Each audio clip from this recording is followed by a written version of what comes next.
Alrighty, so today's action.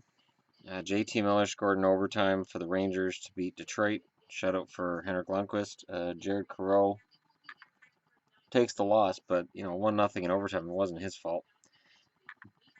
Detroit needs to win a lot. Pittsburgh 5-1 win over Boston. Everybody's gonna know how I feel about this. Boston's lost 4 in a row now. It's done.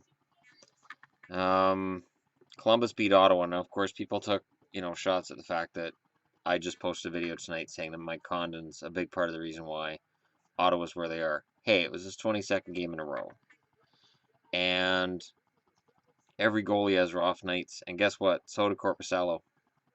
Korpisalo was not good tonight. So it's easy to throw mud at Condon. Condon is not paid big money. He's not a huge star goalie. He's just a stand-in who's done a very good job in 22 games in a row. Tonight was an off night against, oh yeah, the number one team in the NHL.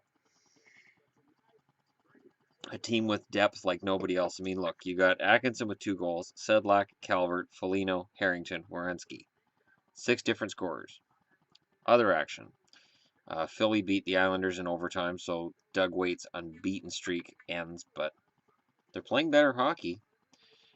Philly, with that win, jumps over Toronto in the standings to jump into that last wild card spot, but Toronto has a lot of games in hand. Nashville with a win, Vancouver with a loss in Chicago. That was heartbreaking. Heartbreaking because, honestly, Vancouver I thought deserved at least a point out of that game. They played really well in the third, and they fell. Now, if they played better in the first, the game would have been completely different, but that's the way it works. Nashville with the win over Minnesota. I mean, the odds of the Canucks making the playoffs are still very, very slim. And part of the reason I say that, I know Canuck fans don't get happy when I say that, they can't win on the road. You can't get into or do anything in the playoffs if you can't win on the road. So Boston with that loss, they're 3-5-2 in their last 10. They're going to be out soon. But Montreal hasn't been very good either.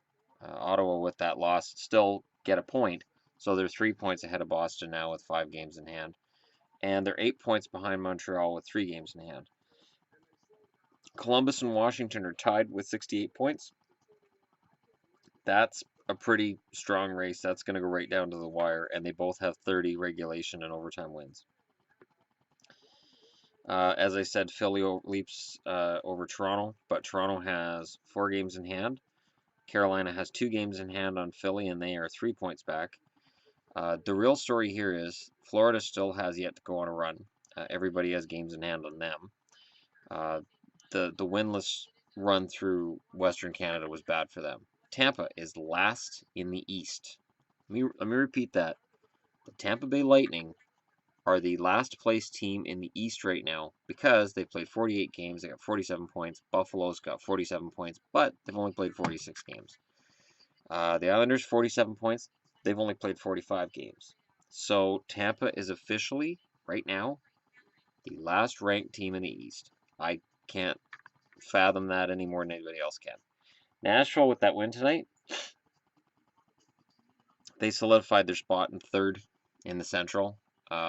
Nashville, Chicago in the first round would be fun, but I wouldn't count Chicago out for the division either. I think Chicago, Minnesota is going to go right down to the wire. Edmonton, with that win last night, they moved 1 point back of Anaheim. And yeah, there's no games. There's no games yet to be decided tonight. Yeah, no. So we're good. But with that loss, Vancouver's got 50 points in 48 games. LA has 2 games in hand. They're 2 points back, and they've got more regulation overtime wins. Winnipeg is 2 points back. Vancouver has a game in hand on them, but Winnipeg gets that tiebreaker as well. In fact, in terms of regulation overtime wins, Vancouver's only got 18 in 48 games. The only teams in the West with fewer are Arizona with 10 and Colorado with 13. Dallas has 19, so Dallas hasn't won a shootout, which is crazy considering the lineup that they could put out there in the shootout, but your goaltending can cause you problems too. The interesting thing is goal differential, and this is part of the reason too why I hedge my bets a little bit with the Canucks. Goal differential tells you a lot about how well a team plays when they lose. The Canucks goal differential is negative 19. St. Louis's is negative 13. So St. Louis, even though they're in a wild card spot, not a certainty to get to the playoffs. They've really been struggling, and Jake Allen, his confidence has to be completely destroyed right now. The thing is, there's an awkward spot here for St. Louis as well. At what point do you say, okay, we know it's Hitchcock's last season and he's retiring, but we'd like to make the playoffs, so we're going to move you aside now for Mike Yeo? Or at some point, does Hitchcock say, I'm done? Or do they just ride this for the last 35 games of the year and potentially miss the playoffs? It's not an easy call. Meanwhile, Edmonton continues to defy gravity. They're now 9 points ahead of Calgary. They're 10 points clear of Vancouver. They're 12 points clear of the Kings. So whenever I hear people criticizing Edmonton, and I hear it a lot, oh, without McDavid, they're garbage. It doesn't matter. It doesn't matter. It really doesn't. Because they have 60 points in 49 games. They're currently on pace for about 95 or 96 points. They are on pace to make the playoffs. It doesn't matter why. I refer back to analytics. It's like when an analytics team that's supposed to be really good doesn't do particularly well, and the Kings are an analytics darling right now that are out. Florida's another analytics darling that right now are out. When you look at non-analytics teams like an Edmonton, I think Ottawa qualifies in that category too. Right away, it's, well, they wouldn't be there. They're garbage other than, and you name McDavid or you name whatever. There's a thing, though. Isn't the only thing that matters whether or not you make the playoffs? Does it matter how? I mean, it's hard to win in the playoffs without a four-line team and without six defensemen and without two good goaltenders if injuries take place.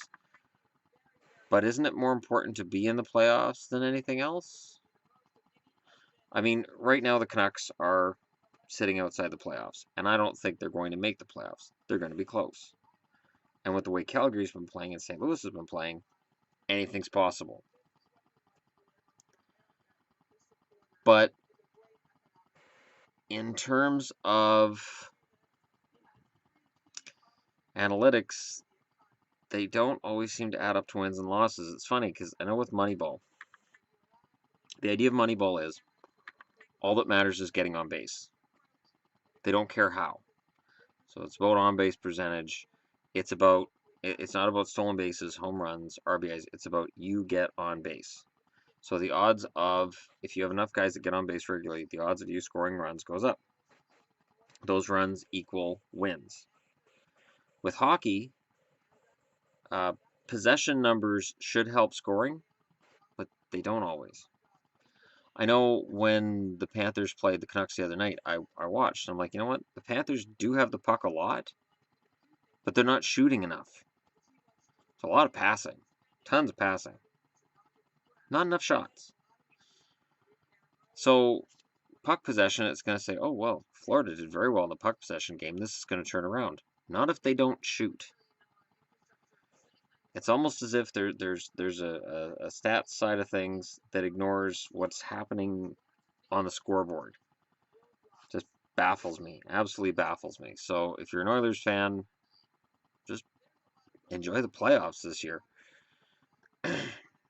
And Toronto is another one that I think their numbers in terms of advance have to be bad because they get outshot.